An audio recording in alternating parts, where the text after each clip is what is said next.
Hello, my noble band of outlaws, outlaw samurai, coming at you live with a video. Well,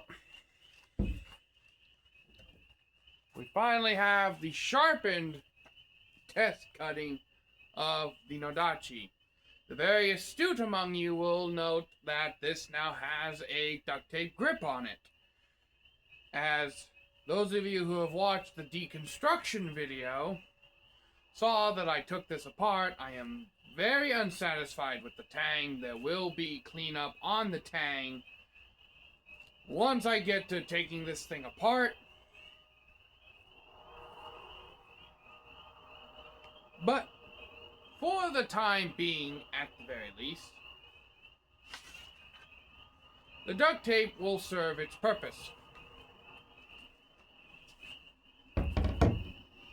As with all my blades, I have only sharpened the upper 2/3 of the blade, leaving down here dull.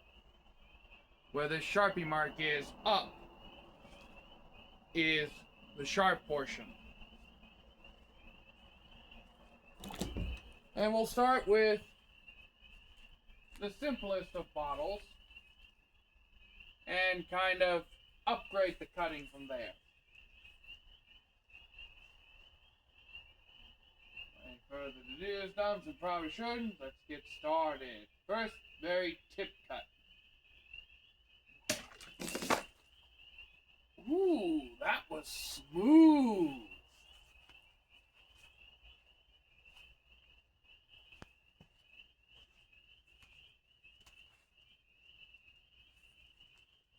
Again, just the very tip of the blade.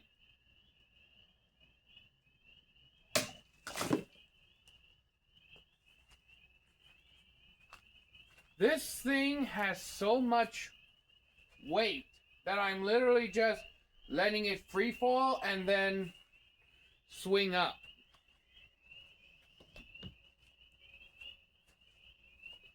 A little bit denser of a target. I'm going to move down the blade. So from the tip, right around where the sweet spot is.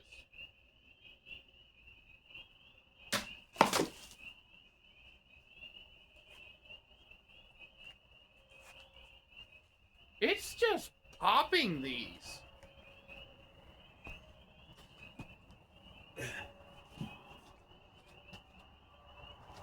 Next up,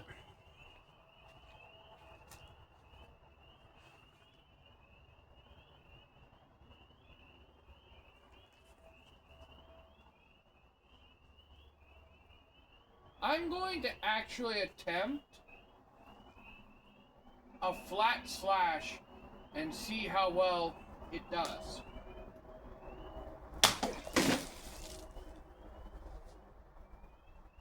Ooh, that was effortless.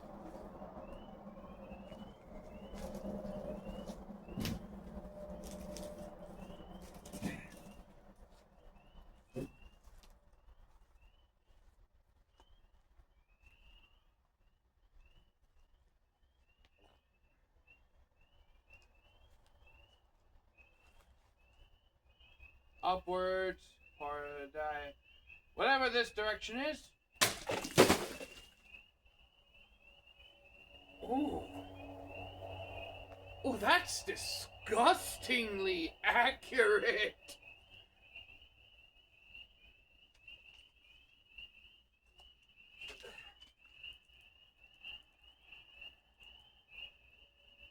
The cut does kind of scallop towards the end. And that may be me not being used to this length of blade.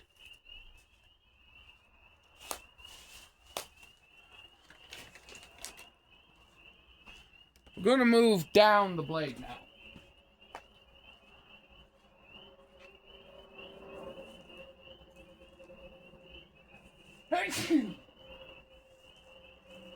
Focusing on the latter end of the sharp part. Ooh! Now, admittedly, we did get some pretty damn good cuts with this when it was blunt. Or, sharpness is a relative term. To me, the sword was blunt before.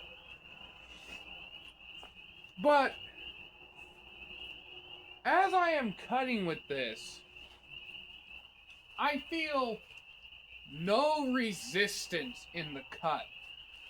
The weight of the blade and just how lightly I have to swing this, combined with its now razor edge, is just popping these things apart.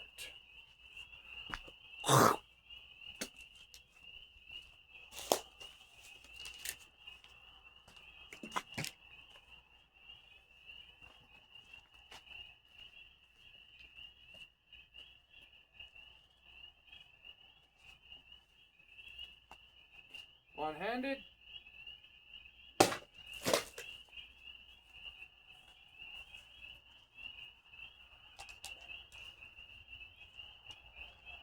Even one-handed works well. And that was a flat cut.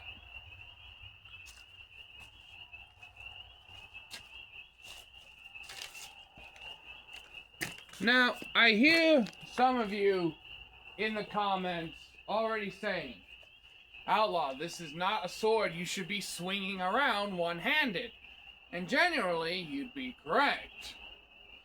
Though, I would also argue it's a demonstration of skill to be able to manipulate a blade this fucking long, one-handed, with about the same amount of grace and speed as I would maneuver a longsword. And that is a testament to how well forged the blade is. Now, everyone's favorite. When I channel my inner edgelord. Ooh, that wasn't bad. I did feel the wiggle in the blade, though.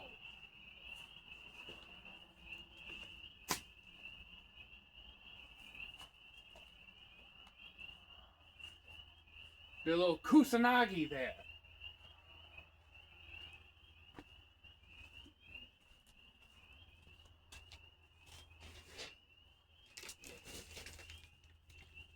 This blade is genuinely fun.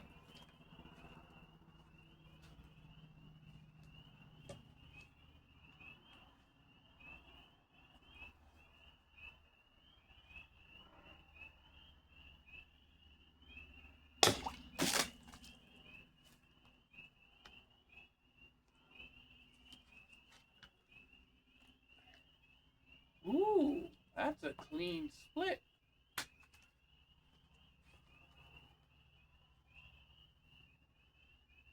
So,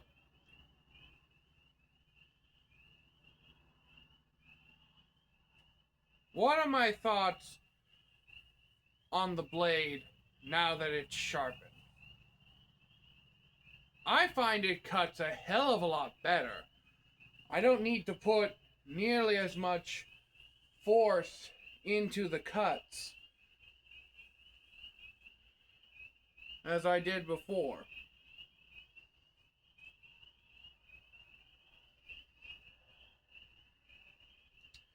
There appears to be some minor scuffs along the blade's spine, along the flat of the blade, but that's to be expected. 1060 is a relatively soft steel. It's better than 1045, but it is still on the softer end of steel spectrums. And the blade has not noticeably warped beyond what I can tell, beyond any of the slight like warping it had when it came to me, which is completely understandable.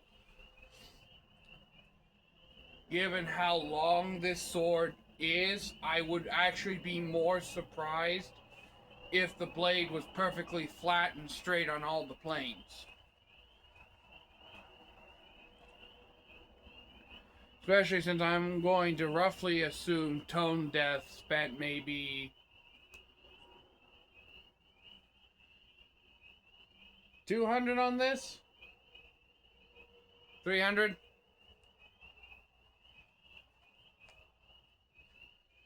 I already have some ideas of replacing the Suba when I go to re-hilt this thing. I'm going to toy around with a few designs, a couple of ideas. And of course, I'll be making a re-hilting video to go along with it. I will also do the review of this blade now that all the cutting has been done. And the review may actually come after I've done the modifications. But I will try to remember to do the review first and then the modifications. But until next time, I know a band of outlaws, Outlaw Samurai tells all y'all be crazy rednecks, be safe using weapons, and tell me what you think of in the comments down below on how well this thing cuts. Because I am genuinely surprised at how well it did.